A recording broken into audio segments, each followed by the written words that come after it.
Trust is a fragile thing, isn't it? You never realize how delicate it is until you see the first crack forming. That's how it started for me, with a crack, small, almost imperceptible, but undeniable once you noticed it. My name is Nathan. I'm 38 years old, and I've always considered myself a pragmatic man. Life had taught me the value of patience, of keeping my emotions in check, even when the world around me seemed determined to throw curveballs. I'd built a comfortable life for myself, a good career in cybersecurity, a home I was proud of, and a wife, Mara, who I thought shared my ideals of loyalty and commitment. We'd been married for 9 years. Mara and I had our differences, sure, but who doesn't?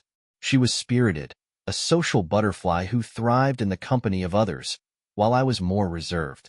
I thought we complemented each other. At least, I did until the day everything changed. It started innocuously enough.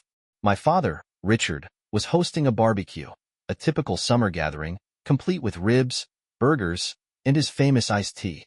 His best friend, Ron, was there as usual. Ron had been a fixture in my life for as long as I could remember. A charming, gregarious man in his early 60s, Ron was the type who could make friends with anyone in a room within 5 minutes. He was also, apparently, someone who saw no issue in betraying the trust of those closest to him. Mara had always been friendly with Ron.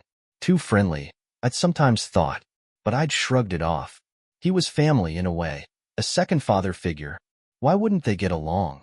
Besides, I trusted Mara implicitly. At least, I used to. At the barbecue, I noticed something. A fleeting glance, a whisper that lingered a moment too long. The way Mara's laughter seemed just a bit louder when Ron was the one cracking the jokes. It wasn't enough to confirm anything, but it was enough to plant the seed of doubt. I brushed it off. I told myself I was being paranoid. But that night, as Mara slept beside me, her phone buzzed with a message. She never kept her phone on vibrate. That was my first clue something was wrong. I reached for it, hesitated, and then put it down. I wasn't the kind of man who went through his wife's phone, but the crack in my confidence had widened. And as much as I didn't want to admit it, I was beginning to suspect that my perfect life might not be so perfect after all. The following morning, I couldn't shake the unease from the night before. Mara acted as if nothing was wrong, kissing me on the cheek, humming as she prepared breakfast, and scrolling through her phone between sips of coffee. It was the same phone that had buzzed in the dead of night, stirring the doubts I'd tried to bury. I couldn't focus at work that day. Every time I tried to lose myself in code, the image of Ron's too familiar grin and Mara's infectious laugh at the barbecue crept into my mind. I told myself I was imagining things, that I was overthinking. But the more I replayed those moments, the more I felt like I was staring at the edge of a cliff. That evening, I resolved to confront Mara, not about anything specific, just a casual check-in. But when I got home, she wasn't there. A note on the kitchen counter read, "Gone to a yoga class, back by 9. She'd been attending yoga for the past year, often praising how it helped her stay centered. But when I checked my phone's shared location app, which we used to keep track of each other in emergencies, my stomach sank. Mara wasn't at the yoga studio. She was at a local wine bar downtown. I wanted to believe there was an innocent explanation, so I texted her, "Hey, how's yoga? Hope you're feeling better after yesterday's long day."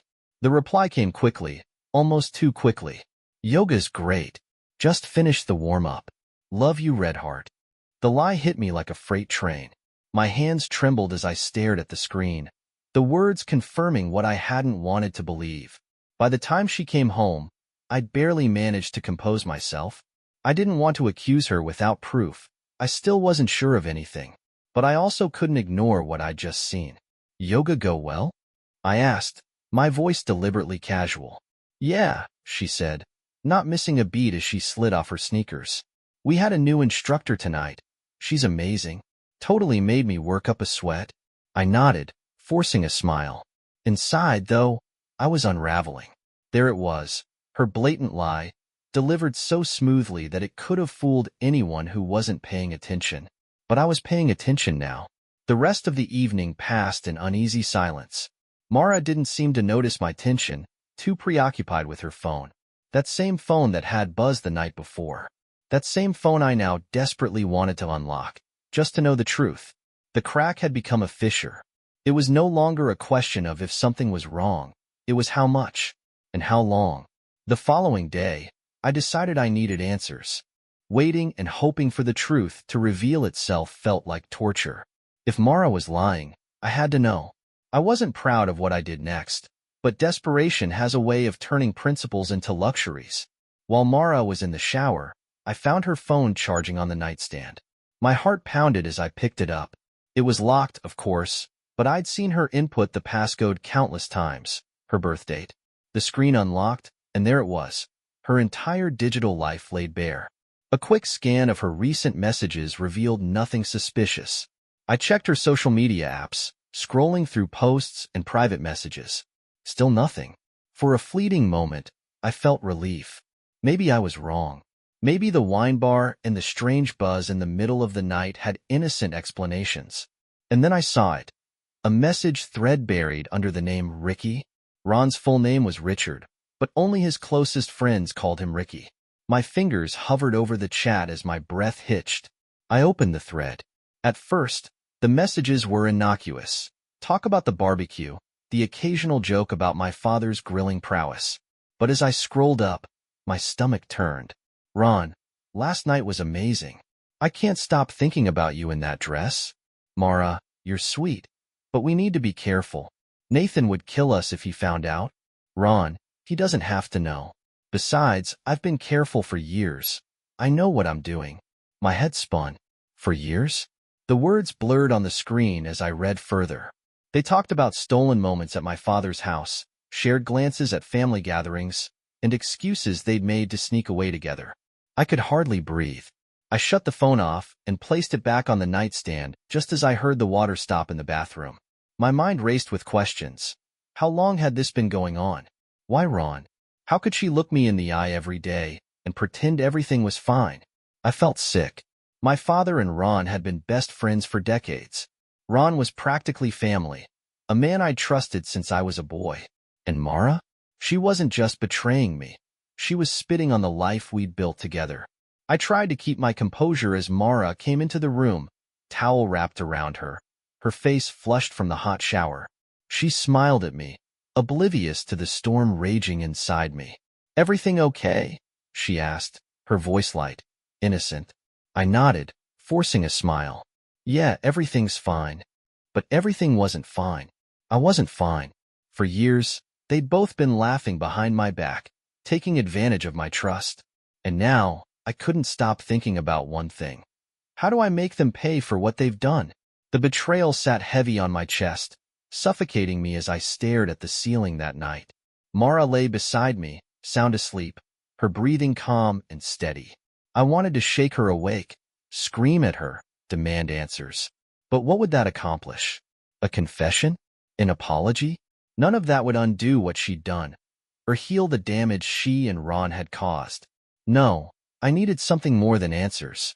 I needed justice. I needed to take control of the narrative they thought they owned.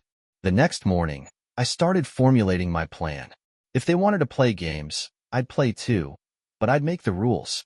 First, I needed more evidence. The texts on Mara's phone were damning, but I knew better than to go into battle without every card in my hand.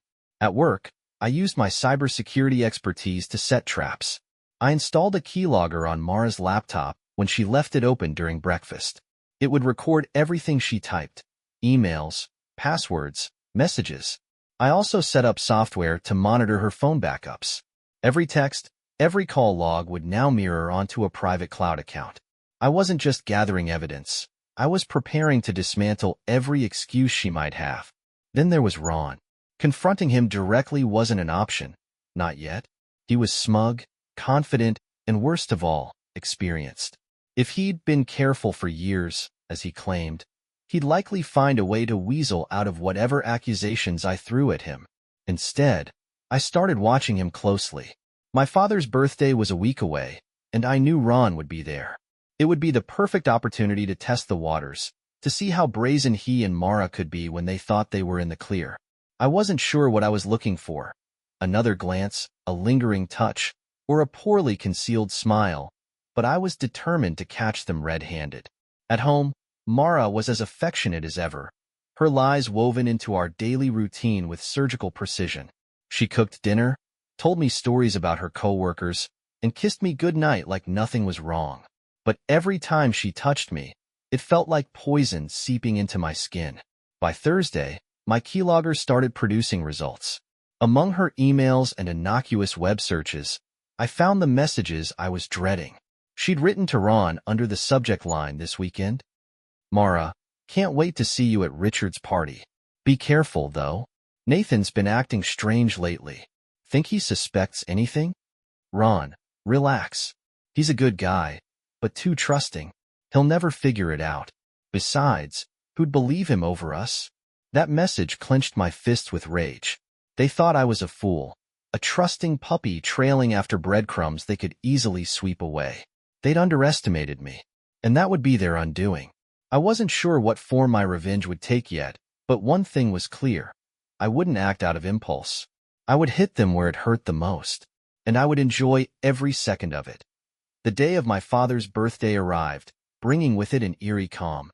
Mara seemed cheerful as she prepared for the event, carefully selecting an outfit and even asking for my opinion on her earrings, a playful act that now felt like mockery. I nodded absently, masking my growing fury with a forced smile. She had no idea what I knew or what I had planned. The party was hosted in my parents' sprawling backyard. Balloons and banners lined the patio, and tables were stacked with food and drinks. My father was in high spirits, holding court with his usual booming laughter. And of course, Ron was there, sipping a glass of bourbon and mingling as if he hadn't spent years stabbing his best friend's son in the back. I watched the two of them like a hawk. Mara flitted around, chatting with the guests, always careful to avoid standing too close to Ron for too long. They were subtle, glances exchanged when they thought no one was looking, Mara laughing just a little too hard at his jokes. I'd have missed it entirely if I weren't paying attention. Ron approached me at one point, his easy charm on full display. Nathan, great party, he said, clapping me on the shoulder.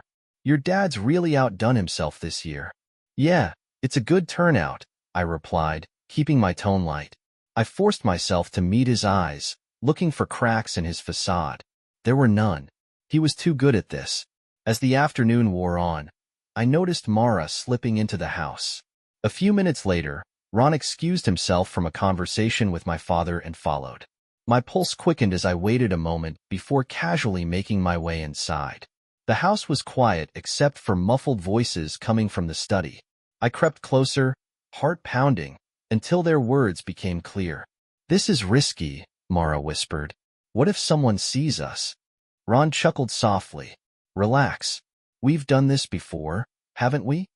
The sound of a chair creaking told me they were sitting far too close. My blood boiled, but I forced myself to stay calm.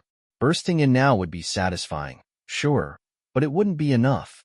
I needed them to fall apart on their own, under the weight of their deceit. I pulled out my phone and hit record, capturing the tail end of their conversation. I've missed you, Ron murmured. Me too, Mara replied, her voice dripping with guiltless affection. I slipped away before they realized I was there, returning to the party with a new sense of purpose. The footage on my phone was just a start. It would be the first piece in a puzzle I'd construct so carefully that neither of them would see the final picture until it was too late.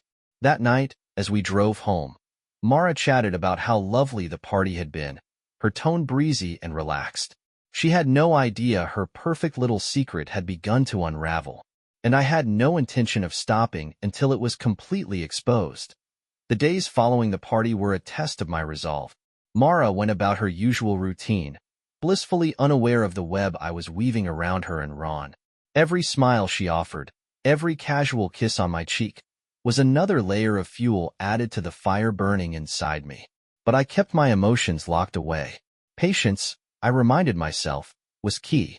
With the recording from the party secured, I began to expand my arsenal. I reviewed Mara's texts, emails, and the keylogger logs daily. Each piece of evidence painted a clearer picture of her betrayal, secret meetings with Ron, messages laced with flirtation, and plans for future rendezvous. Every word felt like a dagger, but I bore the pain, knowing it was necessary. I also turned my attention to Ron. He was methodical in his deceit, careful not to leave a digital trail. But everyone has blind spots. Using a burner phone, I spoofed an anonymous number and sent him a text. "You're playing with fire. Nathan's not as clueless as you think." His reply came within minutes. "Who is this? Nathan doesn't know anything." I didn't respond. I wanted the seed of doubt planted in his mind, just enough to make him second-guess his steps without tipping him off to my involvement. Let him squirm. At home, I began dropping subtle hints to Mara. "Have you seen Ron lately?" I'd ask casually during dinner. He seemed a little on edge at Dad's party. Her fork would pause midair, just briefly, before she answered. "No, not really." "Why?" "Just curious," I'd reply with a shrug. Her unease was almost imperceptible, but I caught it. She knew something was off. She just didn't know how much I knew. By the weekend, I was ready to escalate. I'd been waiting for the right moment, and it came in the form of another message from Mara to Ron. "Nathan's working late tomorrow. Come over around 8. Perfect. The next day, I left the house as usual, dressed for work. I drove to a nearby parking lot and waited, my heart pounding as the minutes ticked by. At 7:30, I circled back to the neighborhood, parking discreetly down the street from my own house. The lights inside were on, a faint glow spilling out into the driveway. At exactly 8:15, Ron's car pulled up. He stepped out, glancing around before heading to the front door. Mara let him in, and the door closed behind them. I waited 15 minutes before approaching. My hand hovered over the door handle, my pulse racing. I wasn't going to storm in. This wasn't about a dramatic confrontation. Not yet. Instead, I slipped around the side of the house, positioning myself near the living room window. The curtains were drawn, but thin enough to allow shadows and faint voices to filter through. I activated my phone's voice recorder and began documenting everything. "I can't stay long," Ron was saying. "Nathan's been acting weird lately. I don't want him to catch on." Mara sighed. "I know. He's been asking about you more, but I'm careful. He doesn't suspect anything." Their laughter sent a chill down my spine. I stayed long enough to gather what I needed before retreating back to my car. As I sat there in the darkness, staring at the evidence I'd just collected, my mind raced with possibilities. Confronting them now would be satisfying, but I wanted more than satisfaction. I wanted to destroy the foundation of their lies so thoroughly that neither of them could recover. And I'd just taken another step closer to making that happen. As I drove away from my house that night, the weight of everything I'd witnessed churned inside me. My hands gripped the steering wheel as if holding on to my sanity. The pieces were coming together, and I had enough evidence to confront them both. But a simple confrontation wasn't enough. They deserved to feel what I felt: betrayal, humiliation, and the sickening realization that they'd been exposed. I spent the night planning. If I wanted to bring their world crashing down, I had to be deliberate. A storm needed to erupt, but it couldn't lead back to me, at least not yet. This was their betrayal, and they'd pay for it in ways they couldn't imagine. By the time I fell asleep in the early hours of the morning, I knew exactly what I needed to do. The next day, I sent an email from an anonymous account to a few key people in my father's circle: family, friends, co-workers, and even my dad himself. Attached were screenshots of Mara and Ron's messages, carefully chosen to be damning but vague enough to keep the sender's identity hidden. The email subject line was simple: "The truth you deserve to know." By noon, I had my first sign that the plan was working. My father called. His voice was calm, but I could hear the tension beneath it. "Nathan, have you talked to Ron lately?" "Not recently," I lied, my tone steady. "Why?" "There's something strange going on," he said hesitantly. "I got an email this morning. Something about Ron and Mara. Do you know anything about this?" I feigned confusion. "What kind of email?" "It's probably just nonsense," he said quickly, brushing it off. But I could tell the seed of doubt had been planted. Meanwhile, Mara was acting unusually quiet. She spent most of the day glued to her phone, frowning at the screen. She barely spoke during dinner, her usual chatter replaced by an air of unease. "What's on your mind?" I asked, playing the role of the oblivious husband. "Nothing," she replied, too quickly. "Just work stuff." I nodded, hiding my satisfaction. She'd received the email too. She wouldn't dare bring it up to me yet, not without knowing how much I knew. The next phase came 2 days later when I made an appointment with my father. Over coffee at his house, I casually brought up the email, pretending I'd only just heard about it. "Dad, is something going on with Ron?" I asked, my voice tinged with concern. His face darkened. "I don't know what to think, Nathan. If the email's true," he trailed off, shaking his head. "But Ron wouldn't do something like that, would he?" "And Mara?" I sighed, pretending to grapple with the revelation. "I hope it's just someone trying to stir trouble. But if there's even a chance it's true..." The doubt in his eyes mirrored the growing storm I'd set in motion. Ron had spent decades cultivating his reputation, but now, with one carefully placed strike, I was beginning to unravel it. Mara wasn't far behind. At home, Mara's tension was palpable. She avoided eye contact, her phone rarely leaving her hand. By the end of the week, she finally broke. "Nathan," she began hesitantly as we sat in the living room, "did you hear about that email going around?" I raised an eyebrow, feigning surprise. "What email?" Her hesitation confirmed my suspicions. "Just something stupid about Ron. People are spreading rumors." I nodded slowly. "You think they're true?" She froze, her face a careful mask. "Of course not. Why would they be?"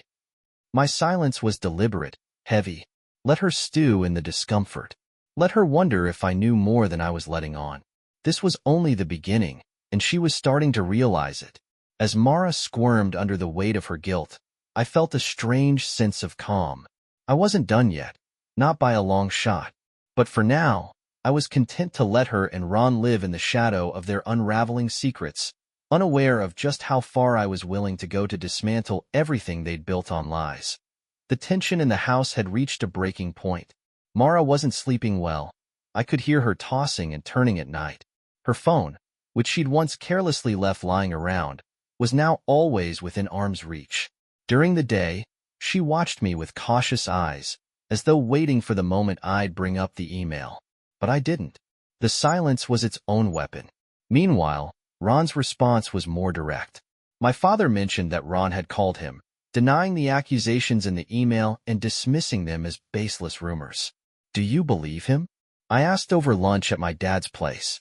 He hesitated, his brow furrowed. "I don't know. I've known Ron for years, but there's a lot of detail in that email. And if it's true..." His voice trailed off, his disappointment hanging in the air. I nodded, my expression serious. Sometimes people aren't who we think they are. That evening, I took the next step. I sent another anonymous email, this time directly to Mara. The subject line read, "How long did you think you could hide it?" Attached were the screenshots of her messages with Ron. The ones where she mentioned me directly, where she mocked my trust, and where she assured Ron I'd never find out. I sent it from a newly created account, one with no ties to my burner phone or computer. It was impossible to trace, but it didn't need to be subtle. I wanted her to feel exposed. When she opened the email, I knew instantly. I was in the kitchen, pretending to read a book, when she gasped audibly. "Something wrong?" I asked, glancing up. She looked pale, clutching her phone tightly. "No," she stammered. "Just work drama." I bit back a smile, watching her try to compose herself. She stood abruptly and disappeared into the bedroom, closing the door behind her. From my position in the kitchen, I heard snippets of her hushed voice. She was calling someone, probably Ron. I quietly moved closer to the door, straining to hear. "This is bad," she whispered, her voice trembling. "Someone knows. They have everything." A pause, followed by Ron's muffled response. "No, I don't know who sent it," Mara continued. "Nathan hasn't said anything, but what if it's him? What if he's just waiting to?" I stepped back, not wanting her to sense my presence. The paranoia was setting in, just as I'd planned. They didn't trust each other anymore, not fully, and that was the beginning of their downfall. The next day, Mara was visibly on edge. She couldn't look me in the eye. She canceled her usual yoga class, claiming she felt unwell, but I knew better.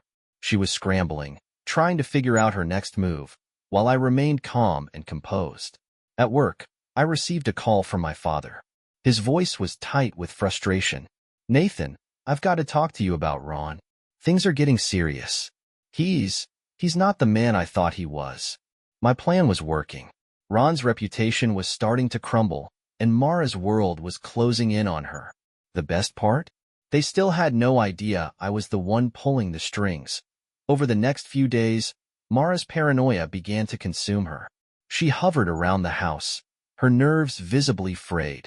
Every time her phone buzzed, she flinched, and I could see the weight of the anonymous email gnawing at her. She spent hours locked in the bedroom, whispering into her phone. I knew who she was calling, and I knew what they were saying. Panic, accusations, and futile attempts to figure out who was behind the storm unraveling their lives. I, on the other hand, kept my composure. If she noticed anything unusual in my behavior, she didn't say. At breakfast, I casually brought up Ron. Dad mentioned Ron's been avoiding him lately. Any idea why? Mara's spoon clattered against her bowl. No idea, she said quickly, avoiding my gaze. Maybe he's busy with work. Could be, I said, leaning back in my chair. Still, it's strange. Dad sounded pretty upset. Said Ron's been acting different. Her face flushed, and she busied herself cleaning up her breakfast. The tension between us grew heavier with each passing moment, but I let it linger. It was like watching a tower teeter, waiting for the inevitable collapse. That evening, when she finally emerged from one of her whispered calls, I decided to escalate things further. Everything okay? I asked as she sat down on the couch, clearly distracted.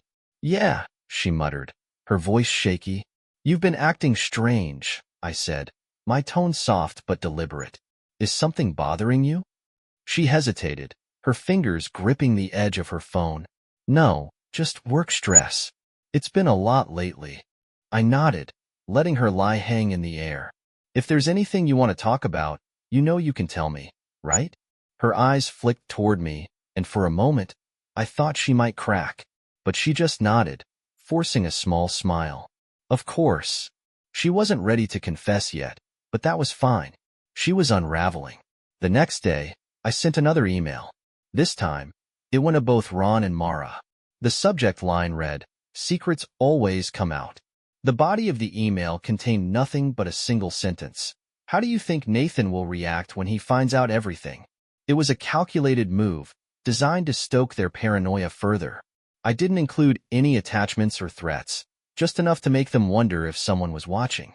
Ron's reaction came almost immediately. My father called that afternoon, his voice heavy with anger. Nathan, Ron's been avoiding me, but I finally got him on the phone today. He's acting guilty about something, but he wouldn't tell me what. I've never heard him like this before. What do you think it is? I asked, pretending to be as clueless as him. I don't know, my dad admitted. But if it has anything to do with that email, he's in deep trouble. Meanwhile, Mara's behavior grew more erratic. That night, as we lay in bed, she turned to me suddenly. Nathan, she said softly, if someone accused you of something untrue, would you trust me to believe you? Her question made my chest tighten, but I didn't let it show. Instead, I turned to her with a calm smile. Of course, I'd believe you, I lied. Why would you ask something like that? She shook her head quickly. No reason. Just wondering. Her voice cracked slightly on the last word, and I knew she was teetering on the edge. Soon, she would break. Mara's anxiety had become palpable, and I knew she was close to breaking. The strain of the emails, the lies, and the growing fear of exposure was taking its toll.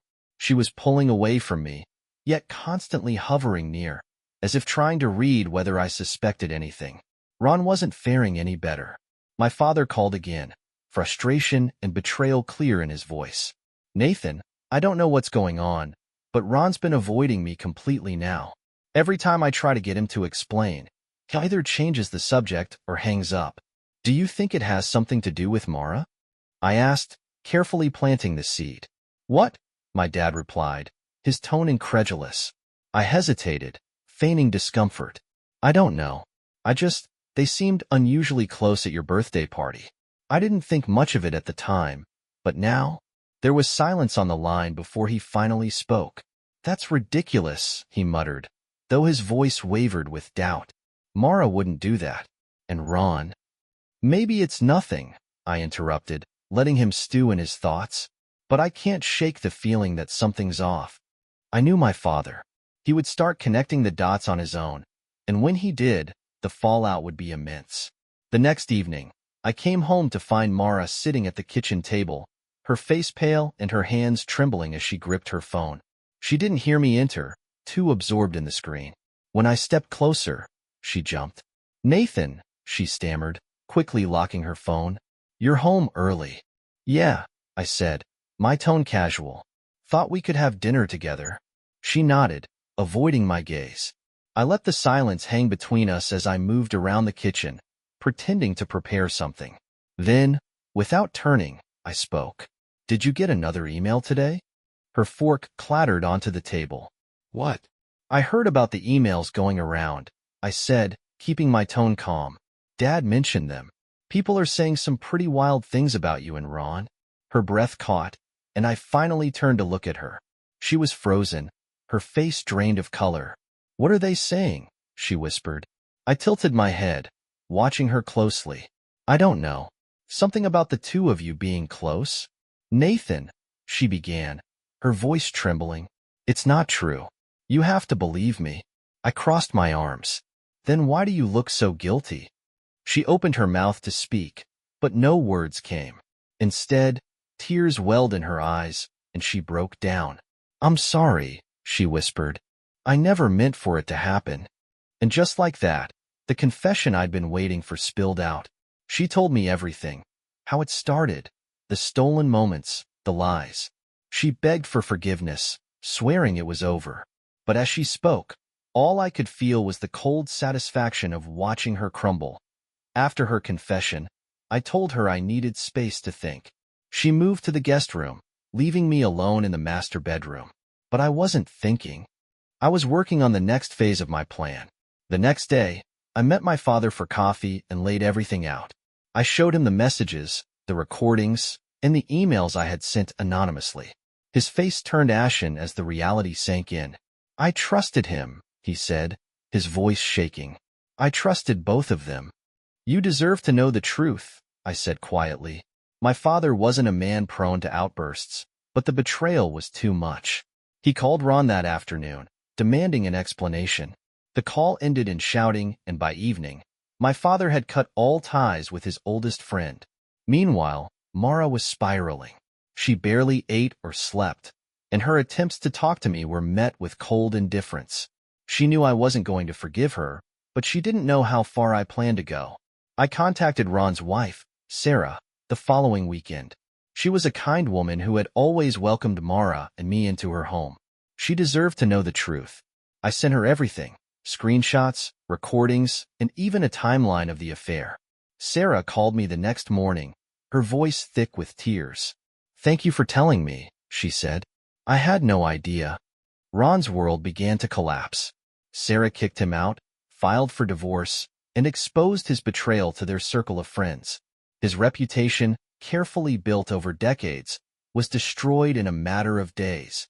Mara, on the other hand, was left clinging to a marriage that no longer existed. She begged me to reconsider, to go to counseling, to start over. But I was already ahead of her. I'd filed for divorce the same day she confessed. Months later, I sat in the same kitchen where Mara had begged for forgiveness, but the house was mine now. The divorce had been finalized, and I'd walked away with everything. Our home, the savings, and my dignity intact. Mara had nothing but her shame. Ron had moved out of the city, a shadow of the man he once was. My father hadn't spoken to him since their explosive phone call. As for me, I felt free. It wasn't just about revenge. It was about reclaiming control over my life, about making sure they knew the price of their betrayal. I stood up and poured myself a drink, staring out the window at the quiet street below. My world had been shattered, but I'd built something stronger from the pieces. And I knew one thing for sure. Neither Mara nor Ron would ever forget the day they underestimated me.